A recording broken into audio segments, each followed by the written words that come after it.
Os negros do Brasil. Sob o domínio espanhol, Portugal sofria todas as consequências da sua desídia e imprevidência. A Espanha guardava o cetro de um império resplandecente e maravilhoso. Suas frotas poderosas cobriam as águas de todos os mares, carregando os tesouros do México e do Peru, do Brasil e das Índias, os quais faziam afluir para Madrid a mais elevada porcentagem de ouro do mundo inteiro. Até hoje comenta-se com espírito a célebre frase de Francisco I, exprimindo o seu desejo de conhecer a disposição testamentária de Adão, que dividira o mundo entre espanhóis e portugueses e o deserdara. A esse tempo, a terra do Evangelho não é mais conhecida pelo nome suave de Santa Cruz. À força das expressões comuns dos negociantes que vinham buscar as suas fartas provisões de pau-brasil, seu nome se prende agora ao privilégio das suas madeiras. Os missionários da colônia protestaram contra a inovação adotada, mas as falanges do infinito sancionaram a novidade imposta pelo Espírito Geral, considerando as terríveis crueldades cometidas na Baía de Guanabara em nome do mais caricioso dos símbolos. A sanção de Ismael, a escolha da nova expressão, objetivava resguardar a pátria do cruzeiro dos perigos da Inquisição, que na Europa fomentava os mais hediondos movimentos em nome do Senhor. A situação no Brasil, sob todos os pontos de vista, como a da metrópole portuguesa, era dolorosa e cruel, embora governado por funcionário de Lisboa, segundo as combinações estipuladas na península. A raça aborígene e a raça negra sofriam toda sorte de humilhações e vexames. Os índios procuravam o norte em busca dos seus amigos franceses que, expulsos do Rio por Mem de Sá, concentravam suas atividades no Maranhão, onde pretendiam fundar a França equinocial, preocupando seriamente as autoridades da colônia. A situação geral era mais deplorável. Ismael e seus abnegados colaboradores sofrem intensamente em seus trabalhos árduos e quase improfícuos, no sentido de organizar o Instituto Sagrado da Família nas florestas inóspitas, onde os brancos não dispensavam consideração às leis humanas ou divinas na condição de superioridade que se atribuíam. Aos céus ascendem os aflitivos apelos dos obreiros invisíveis. Senhor, exclama Ismael nas suas preocupações, estendei até nós o manto da vossa infinita misericórdia. Enviai-nos o socorro das vossas bênçãos divinas, para que as nossas vozes sejam ouvidas pelos espíritos que aqui procuram edificar uma pátria nova. Nosso coração se comove ante os quadros deploráveis que se deparam às nossas vistas.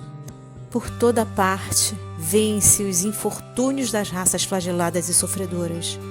Uma voz suave e meiga lhe responde do infinito. Ismael, nas tuas obrigações e trabalhos, considera que a dor é a eterna lapidaria de todos os espíritos e que o nosso Pai não concede aos filhos fardo superior às suas forças nas lutas evolutivas. Abriga aí, na sagrada extensão dos territórios do país do Evangelho, todos os infortunados e todos os infelizes. No meu coração ecoam as súplicas dolorosas de todos os seres sofredores que se agrupam nas regiões inferiores dos espaços próximos da terra. Agasalha-os no solo bendito que recebe as irradiações do símbolo estrelado, alimentando-os com o pão substancioso dos sofrimentos depuradores e das lágrimas que lavam todas as manchas da alma. Leva essas coletividades espirituais, sinceramente arrependidas do seu passado obscuro e delituoso, a tua bandeira de paz e de esperança. Ensina-lhes a ler os preceitos da minha doutrina, nos códigos dourados do sofrimento. Ismael sente que luzes compassivas e misericordiosas lhe visitam o coração e parte com os seus companheiros em busca dos planos da erraticidade mais próximos da terra.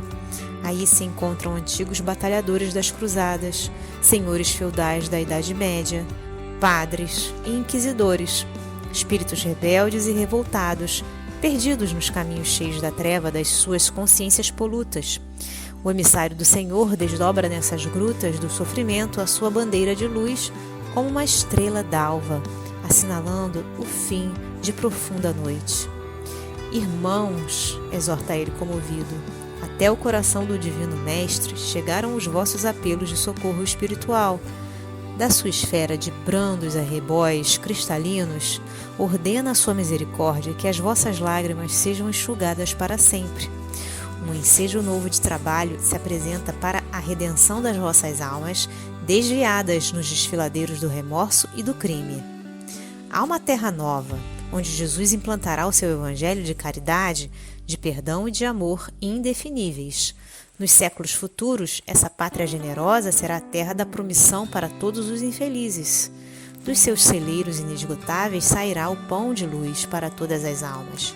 Mas preciso se faz nos voltemos para o seu solo virgem e exuberante a construir-lhe as bases com os nossos sacrifícios e devotamentos. Ali encontrareis, nos carreiros aspérrimos da dor, que depura e santifica, a porta estreita para o céu de que nos fala Jesus nas suas lições divinas. Aprendereis no livro dos padecimentos salvadores a gravar na consciência os sagrados parágrafos da virtude do amor, na epopeia de luz da solidariedade, na expiação e no sofrimento.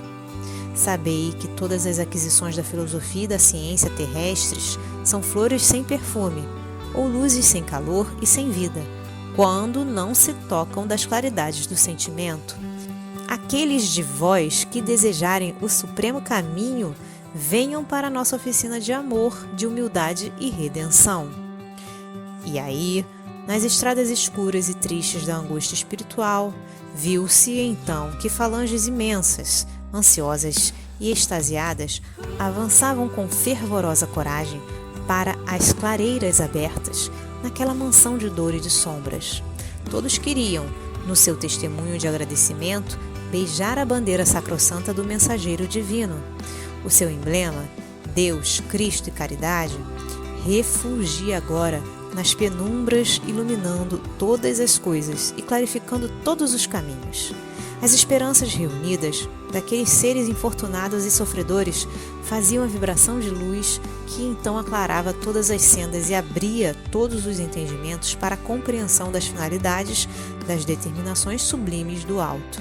Essas entidades envolvidas pela ciência, mas pobres de humildade e de amor, ouviram os apelos de Ismael e vieram construir as bases da terra do Cruzeiro. Foram elas que abriram os caminhos da terra virgem, sustentando nos ombros feridos o peso de todos os trabalhos.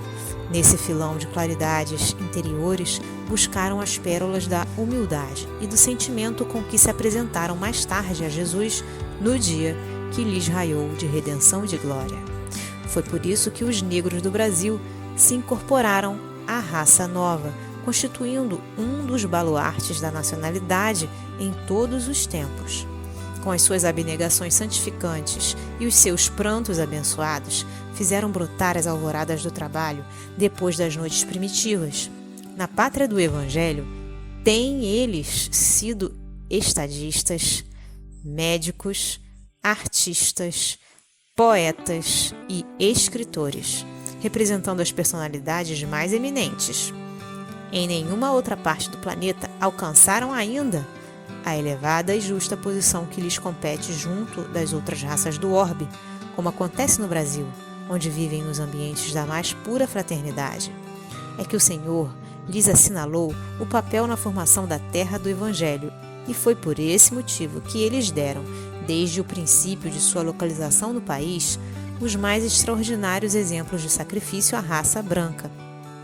Todos os grandes sentimentos que nobilitam as almas humanas, eles os demonstraram, e foi ainda o coração deles, dedicado ao ideal da solidariedade humana, que ensinou aos europeus a lição do trabalho e da obediência na comuna fraterna dos Palmares, onde não havia nem ricos nem pobres, e onde resistiram com o seu esforço e a sua perseverança por mais de 70 anos, escrevendo, com a morte pela liberdade, o mais belo poema dos seus martírios nas terras americanas.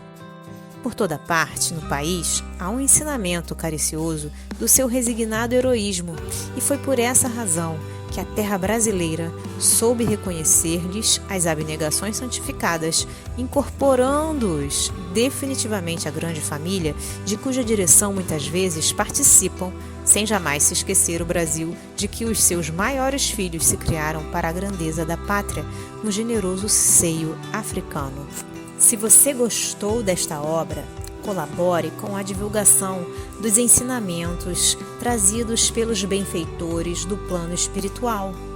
Adquira um bom livro espírita e ofereça-o de presente a alguém que ama. O livro espírita, além de divulgar os ensinamentos filosóficos, morais e científicos dos espíritos evoluídos, também auxilia no custeio de inúmeras obras de assistência social, escolas para crianças e jovens carentes, etc. As obras espíritas nunca sustentam financeiramente os seus escritores. Estes são abnegados trabalhadores na seara de Jesus, em busca constante da paz no reino de Deus. Adaptação do texto do Espírito Irmão W. Porque nós somos cooperadores de Deus. Paulo, Primeira Epístola aos Coríntios, capítulo 3, versículo 9.